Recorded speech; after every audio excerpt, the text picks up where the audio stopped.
A cada dia vem um novo balão de ensaio. Já tentaram João Dória, Mandetta, Luciano Huck, Tasso Gereissati, Eduardo Leite, Rodrigo Pacheco, João Amoedo, Joaquim Barbosa e até Danilo Gentili. Tentam de tudo para sair da polarização entre Lula e Bolsonaro pela esquerda, mas nada parece prosperar.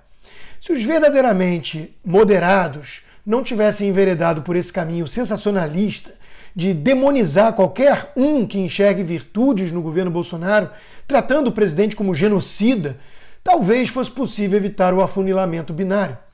Talvez em um nome efetivamente de centro-direita que propusesse abandonar os excessos de Bolsonaro sem levar o bebê junto, tivesse alguma chance. Não foi isso que aconteceu. Para começo de conversa, todos esses nomes são de alguma forma tucanos, ou seja, centro-esquerda, ou esquerda mesmo.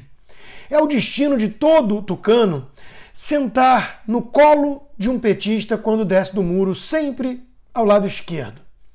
Essa turma toda não fez críticas construtivas ao governo Bolsonaro. Preferiu tratá-lo como a pior coisa que aconteceu em nosso país. Isso mesmo com Lula e Dilma ali atrás e com Paulo Guedes, Tarcísio, Marcos Pontes, Tereza Cristina, Ricardo Salles, fora o quadro sério ocupando estatais, Roberto Campos Neto no Banco Central e mais, muito mais.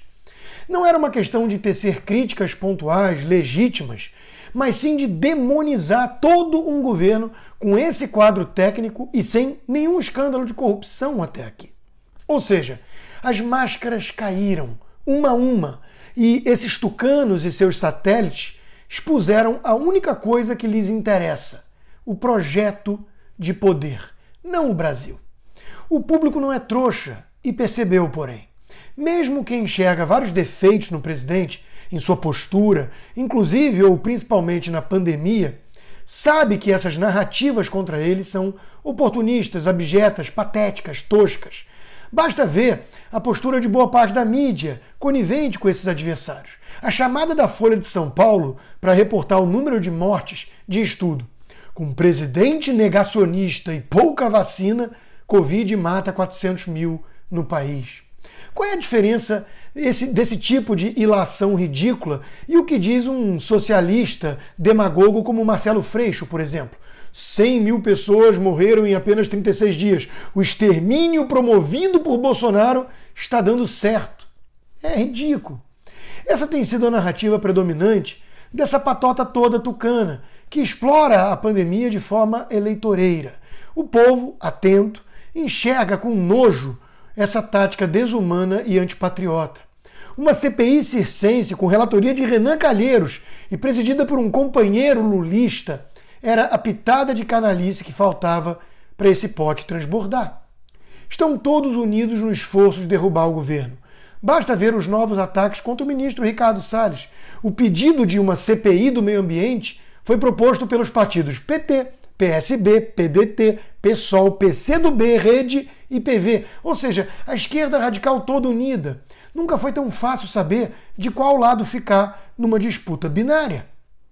Os moderados, entre aspas, liberais, centro, no afã de responsabilizar Bolsonaro por tudo de ruim que acontece no país, passaram pano para os abusos escandalosos do Supremo Tribunal Federal, deixaram de apontar para o sensacionalismo esquerdista da mídia e chegaram ao ápice de normalizar até figuras radicais como Ciro Gomes. Quem é que pode levar a sério quem chama Bolsonaro de radical ao lado de Ciro?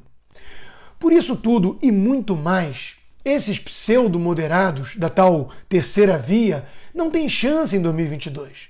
Pelo visto, até o líder do MBL, um dos ícones dessa guinada de comportamento, passando a adotar postura lamentável e oportunista típica de um PSOL, admite a derrota.